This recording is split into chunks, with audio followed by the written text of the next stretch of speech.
मौनी अमावस्या के दिन मौन की विधि क्या है? कितने समय तक रहना है? क्या दान करना है? क्या-क्या उस दिन आपको ज़रूर करना चाहिए? मौनी अमावस्या का दीपक कैसे जलाना है? सारी बातें जानेंगे हम इस वीडियो में। तो जय Siya Ram, welcome back to my channel. Mauni Amavasya के दिन गंगा में स्नान करने से जाने-अनजाने में किए हुए पाप धुल जाते हैं और माँ गंगा की कृपा भक्तों पर बरसती है। मौनी अमावस्या के दिन संगम में स्नान करने का बहुत ही ज़्यादा महत्व है, इसीलिए महाकुंभ का दूसरा शाही जो स्नान है वो मौनी अमावस्या के दिन होता है। तो साल 2025 में सबसे पहले जान लेते हैं कि मौनी अमावस्या कब है, यानी स्नान दान का शुभ मुहूर्त क्या है। तो इस साल 2025 में हिंदू पंचांग के अनुसार है, जो वो अमावस्या तिथि है वो प्रारंभ होगी 28 तारीख से और समापन होगा इसका 29 जनवरी को। तो उदया तिथि के अनुसार 29 जनवरी को मौनी अमावस्या मनाई जाएगी और इसका जो शुभ मुहूर्त है वो होगा 5:25 से लेकर 6:18 तक। ये शुभ मुहूर्त है जो गंगा में स्नान दान करने का बहुत ही पुण्य प्राप्त होगा। अब जानते हैं कि आपको मौन कब तक रहना चाहिए, पूरे दिन या स्नान तक, और किस तरीके से आपको मौन रखना है।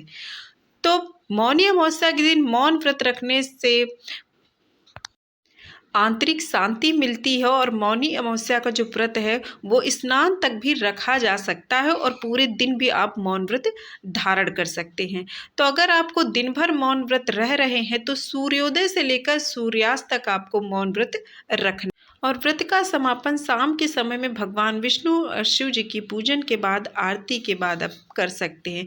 या फिर आप इसे अपने स्नान तक, यानी ब्रह्म मुहूर्त में उठे और चुपचाप अपने नित्य कर्मों के बाद आप स्नान करने तक मौन व्रत रख सकते हैं। उसके बाद सूर्योदय को जल देकर, अर्घ देकर आप अपने मौन व्रत को पूरा कर सकते हैं। ध्यान रखें कि मौन व्रत खोलने के बाद आप पूरे दिन किसी को कड़वा ना कहें। जितना हो सके आप मौनी अमावस्या के दिन कम से कम बोलें। तो अब जान लेते हैं कि इस दिन आपको क्या क्या करना चाहिए। वैसे अमावस्या तिथि है जो पितरों के तर्पण के लिए विशेषकर मानी जाती है, तो मौनी अमावस्या पर उसका महत्व और भी बढ़ जाता है। इस दिन गंगा स्नान या घर में गंगा जल डालने का विशेष विधान और महत्व है, खासकर संगम में, क्योंकि ऐसी मान्यता है कि इस दिन देव जो है वो संगम में स्नान करने के लिए आते हैं, पितर आते हैं इस दिन धरती पर। तो इसीलिए आपको ब्रह्म मुहूर्त में उठकर किसी नदी पर जाकर, गंगा संगम पे जाकर स्नान करना चाहिए। नहीं तो आप मौन व्रत धारण करके सुबह घर में गंगा जल डालकर स्नान अवश्य करें।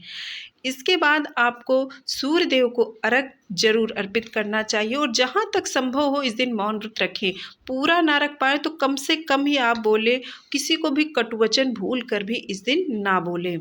इसके अलावा आपको उसी वक्त दान जरूर निकालना चाहिए, जो भी आपसे हो सकता है।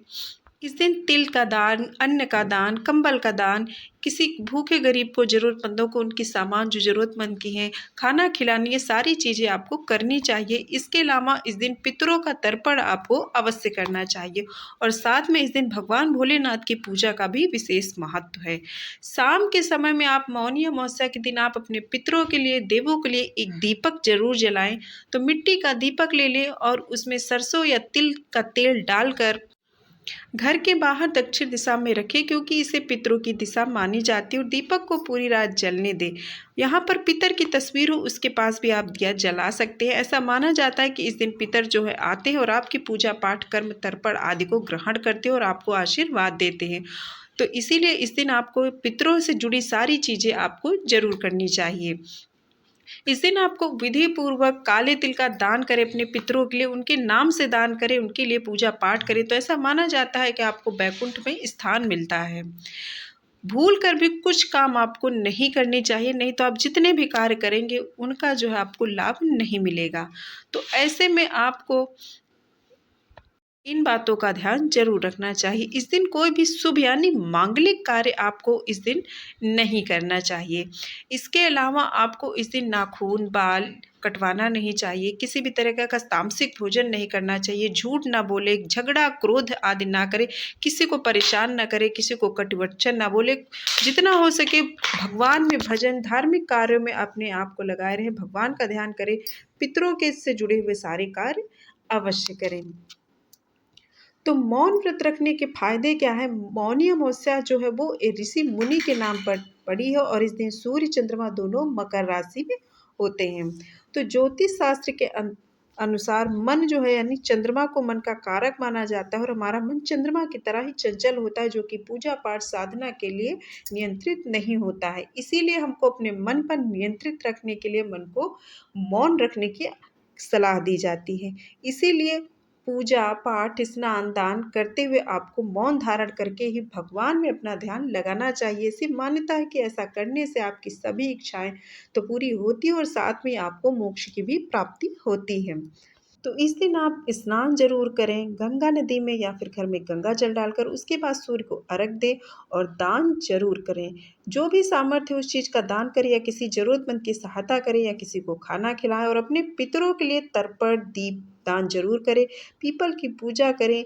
धार्मिक कार्य में अपने आप को लगाए रखें। उम्मीद है जानकारी पसंद आई होगी। जय श्री